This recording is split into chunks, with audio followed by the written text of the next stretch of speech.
Holistic Hilda here. I bring you experts, experiences, and epic adventures to boost your health. I'm a certified integrative nutrition health coach, a certified fitness professional, and the host and producer of the Wise Traditions podcast. Today, I want to share with you one of the most special experiences I had when I was in Australia. I connected with an Aboriginal woman named Leweena, right in the Tweed Heads Shire, the very place where Dr. Price had been before, an important researcher from the 1930s. Check out my last video if you didn't see it yet. Anyway, Leweena was living Wise Traditions. She is living Wise Traditions. In other words, she understands where she's come from and how she can live out those Wise Traditions today. This is really important, insightful information for us to live our best lives as well. Check it out.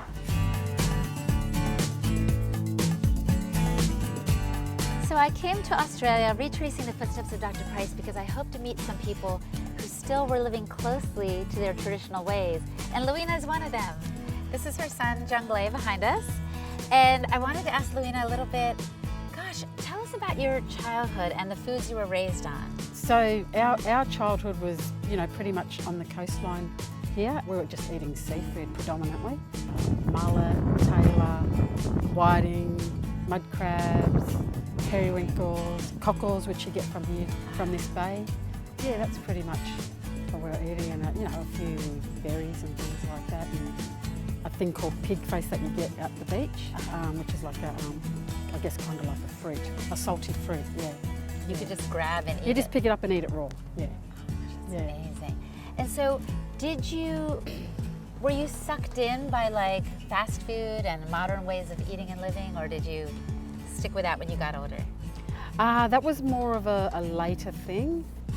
Growing up on the peninsula, and I guess, being relatively poor and isolated because there was only one way in by road, otherwise you had to traverse by boat or swim on some sort of a water boat or some sort. Yeah, we were, it was pretty much fish, and our grandparents were getting that for us, and then our parents, obviously. We had to go to the beach with them. We had to be there wherever they were. We were sort of trailing along or dragged along. Any time of day or night, right? Any time, day or night, yeah.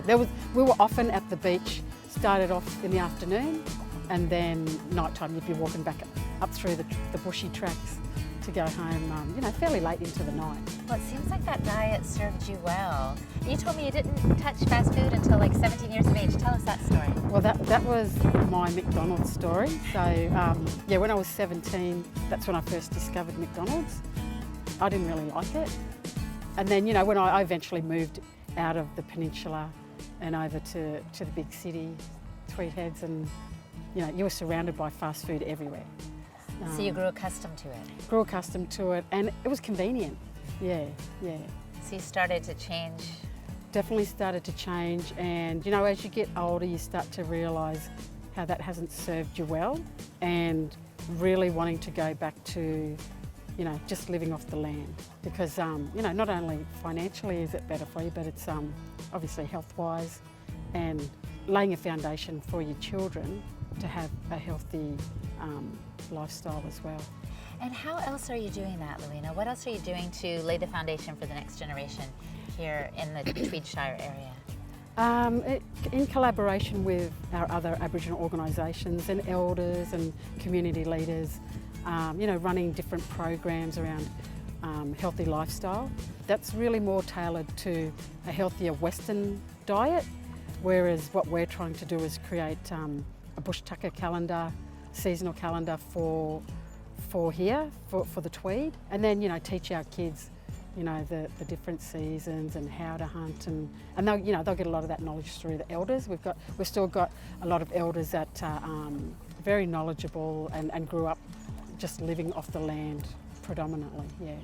Wow, that's a beautiful thing. I love that you're doing that, because the Western influence and kind of the city life is going to educate the kids one way, but you're trying to tell them about the wisdom of the past, aren't you? Yeah, and there's cultural stories and cultural learnings in learning about different bush tucker and about different seasons. You learn, you learn different ceremonies that go with those different things. Some of our people do songs about the mullet haul when it's mullet season and going out, and some people, we've got child storytellers who tell stories of I guess different pathways, and some of those stories are around hunting and gathering.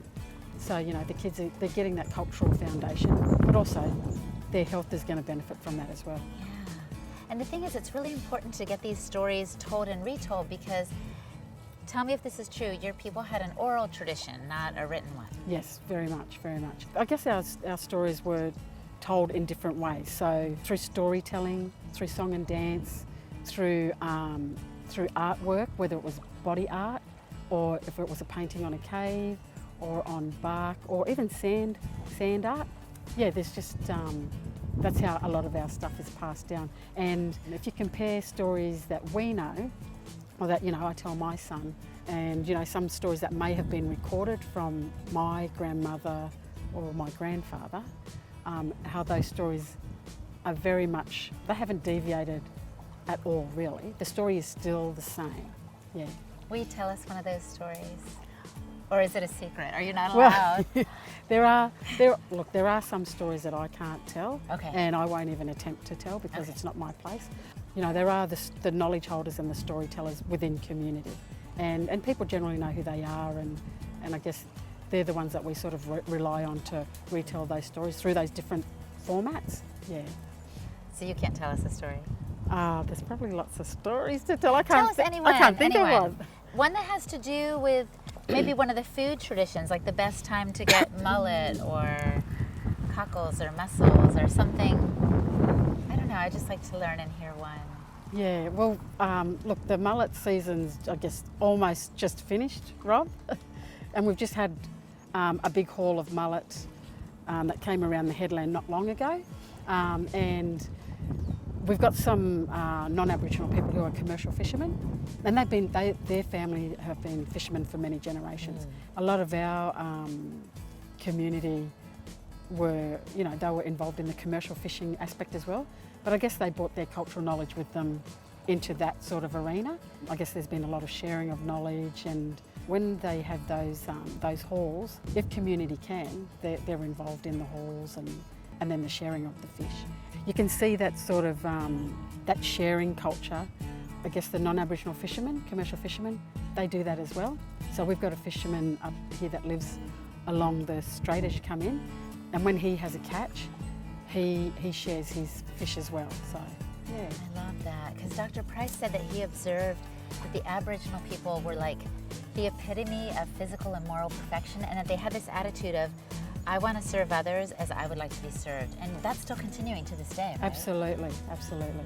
And it doesn't matter what, if we're getting fish or oysters or cockles or whatever it is being shared amongst community, and that's that, I guess, that cultural principle of sharing and caring, especially for those that don't go out, can't physically go out and get it anymore, whether it's your elders or if it's the young ones that don't know, they haven't quite been taught yet. Yeah. So that's still very much a shared thing. So I still want to get one story out of you. How about a ghost story? You said you had ghost stories. We got lots of ghost stories. Tell me just one. There is a story around, I probably can't tell ghost stories to be recorded though.